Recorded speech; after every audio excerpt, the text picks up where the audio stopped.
Breaking news.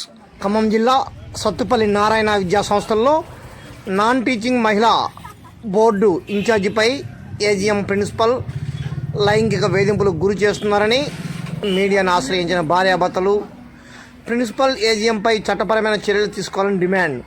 లేని ఎడల పురుగు మందు తాగి ఆత్మహత్య చేసుకుంటామని మీడియా ముందు భార్యాభర్తలు.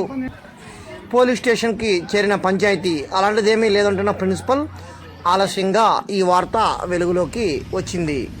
అయితే మీడియాకు వివరణ చెప్పడానికి కూడా ప్రిన్సిపల్ నిరాకరించడం వెనుక అనేక అనుమానాలు కూడా వ్యక్తం అవుతున్న పరిస్థితి ఉన్నది.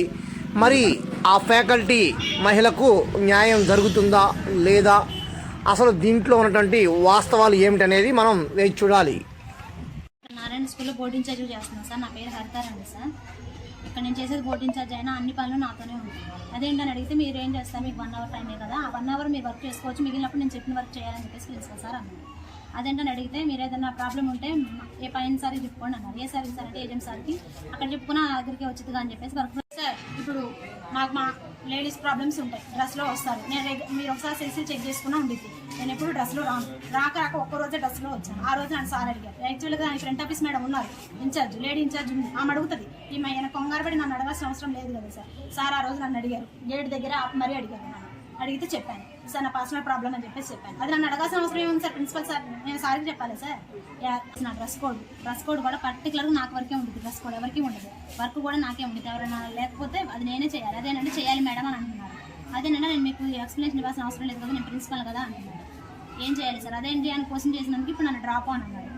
మారణ నామ్స్ ఉంటే అందరికీ ఉంటాయి, వాళ్ళకి ఉంటే మాకు ఉంటాయి. మాకు ఒక్కరికి ఎలా ఉంటుంది సార్. మిస్సెస్ ని కూడా ఇక్కడ ఉంటే ఖచ్చితంగా ఈ సీక్రెట్ అని బయటకు వెళ్తాయి, ఇక్కడ జరిగే ఫ్రాడింగ్ అంతా బయటకు వెళ్ళిద్ది. మా మేడం నాకు చెప్పిద్ది, నేను సెంట్రల్ ఆఫీసర్ ఇన్ఫర్మేషన్ ఇస్తాను భయంతో ఆ అమ్మాయిని కూడా ఏదో విధంగా జాబ్లో తీసేయాలని, అమ్మాయిని మానసికంగా శారీరకంగా అన్ని రకాలుగా ఒత్తిడి చేయటం, ప్రిన్సిపల్ క్యాబిన్లో ప్రిన్సిపల్ పిలిచి కింద నుంచి పైకి చూడటం, ప్రతిరోజు వచ్చి ఏడుస్తుంది అమ్మాయి. నేను అయినా కానీ మాకు జాబ్ అవసరం కాబట్టి నేను గత 3 నెలల నుంచి ఓపీ చేస్తూనే ఉన్నాను. ఇప్పుడు అమ్మాయి నేను నీకు చేయలేను, మా అమ్మాయి నన్ను బాగా ఇబ్బంది పెడుతున్నారంటే, అది కాదు నేను నష్టపోయాను, న్యాయ పోరాటంలో నువ్వు నష్టపోతున్నావు, విషయం అనుకుందని చెప్పి ఈరోజు వచ్చేసి మాట్లాడుతుంటే ప్రిన్సిపాల్ కూడా అమ్మాయిని దురుసుగా ప్రవర్తించి కింద నుంచి పైకి చూసి ఏలో చూపించి ఏం చేస్తావు, అది చేస్తా ఇది చేస్తా చంపేస్తా అని మాట్లాడుతున్నాడు.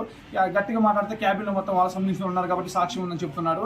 సీసీ ఫుటేజ్ ఓపెన్ చేయండి సార్. అమ్మాయిని భయందోళంగా గురి చేయడం కాక సెక్సువల్గా అమ్మాయిని కింద నుంచి పైకి చూడటం, ఒక ఆడపిల్లకి పర్సనల్ ప్రాబ్లం అయితే 10 సార్లు ప్రిన్సిపాల్ చెప్పుకుంటారు సార్. నారాయణ సంస్థలో ఒక లేడీ ఇన్ఛార్జ్ పెట్టుకోవాలి. ఆ ఇన్ఛార్జ్ ఏం చేస్తుంటే వెళ్ళి ఆమె చెప్పుకుంటుంది మాకు ఈ ప్రాబ్లం వచ్చిందని. ఆ విధంగా ఉండాలి కానీ ఒక ప్రిన్సిపాల్ ఒక ఆడపిల్ల పట్ల ఏజమ్మ ఆడపిల్ల పట్ల ఇలా దురుసుగా ప్రవర్తిస్తున్న అతనికి మేము దీన్ని సహించలేము. అది కాక నా మీద ఇంత చేసినందుకు గాను న్యూసెస్ కేసు పెట్టడం కూడా జరిగింది. నన్ను పోలీసులు తీసుకెళ్తున్నారు. అయినా పర్లేదు సార్, నేను న్యాయ పోరాటం చేస్తాను.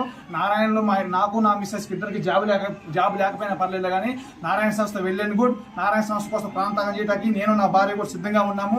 అదేవిధంగా మేము కోరుకుంటూ నారాయణ గారు ఇప్పటికైనా కలగలేవండి. ఆడపిల్ల పట్ల ఈ ప్రిన్సిపాల్ ఏజీఎం చేసే సెక్సువల్ అరేంజ్మెంట్ ని అన్నింటినీ కూడా ఖచ్చితంగా మీరు మీ దృష్టికి వచ్చి మీరు చర్య తీసుకోవాలని కోరుకుంటూ, ఒక ఆడపిల్లకి అన్యాయం జరిగింది కాబట్టి ఆడపిల్లకి న్యాయం జరిగేంత వరకు కూడా మేము ఈ గేటు ముందు ఖచ్చితంగా కూర్చుంటాము. లేకపోతే మాకు న్యాయం జరగకపోతే ఖచ్చితంగా నా భార్య నేను ఇద్దరము కూడా ముందాగి చచ్చిపోవడానికి సిద్ధంగా ఉన్నాము. నా భార్య ఆల్రెడీ మెంటల్గా డిస్టర్బ్ అయిపోయింది. యుద్ధం కంగారు పడొద్దు అంటే ఏజేమో ప్రిన్సిపాల్ ఇద్దరు కూడా చాలా ఇబ్బంది పడుతున్నారు, సెక్సువల్ హెరాస్మెంట్ చేస్తున్నారు. ప్రిన్సిపాల్ ఆల్రెడీ 10 నిమిషాలు కొడితే ఇక్కడికి వచ్చాడండి. ఇక్కడికి వచ్చిన మళ్ళీ ప్రిన్సిపాల్ మన అమ్మాయిని ఇబ్బంది పెడుతున్నారు. ఎలాగైతే వస్తున్నారు అందరికీ ఎలా పని ఇస్తున్నామో ఆమె కూడా అంతే ఇచ్చినాం తప్ప ఎవరికి అడిషనల్ వర్క్ అని కానీ ఎక్సెస్ వర్క్ అని కానీ ఎవరికి ఏది ఇవ్వలేదు. సో సహజమైనటువంటి పనులు చెప్తేనే మా మీద కావాలని ఆరోపణలు చేయడము, దాంతోపాటుగా ప్రిన్సిపల్ హరాస్మెంట్ చేస్తున్నాడు ఇట్లా అట్లా అని చెప్పి క్రియేట్ చేయడము ఇదంతా జరిగింది. అంటే మొన్న వచ్చినప్పుడు మేము క్లియర్గా మాట్లాడినాం, ఏదైనా సమస్య ఉంటే చెప్పమ్మా. ఇప్పుడు మొన్న ఆమెను కూర్చోబెట్టి సరిత మేడం అని మా దాంట్లో ఒక టీచరు మిగతా వాళ్ళని కూర్చోబెట్టి ఏదైనా సమస్య ఉందా, ఇప్పుడు నిజంగా నీకు సమస్య ఉంటే ఇప్పుడు చెప్పు, ఓకే అట్లా ఇట్లా. అంటే స్కూల్లో డ్రెస్ కోడ్ అనేది కామన్గా ఉంది అందరితో పాటు. మీరు మామూలుగా డ్రెస్ కోడ్ ఏంటి, శారీస్లో రావాలి. పంజాబ్ డ్రెస్లలో ఒకవేళ వస్తే ఇప్పుడు దానికి మీరు ముందస్తుగా ఇన్ఫర్మేషన్ ఇవ్వండి అనేది మాత్రమే చెప్పాను తప్ప దాన్ని వీళ్ళు కావాలని నేను మాత్రం అందరు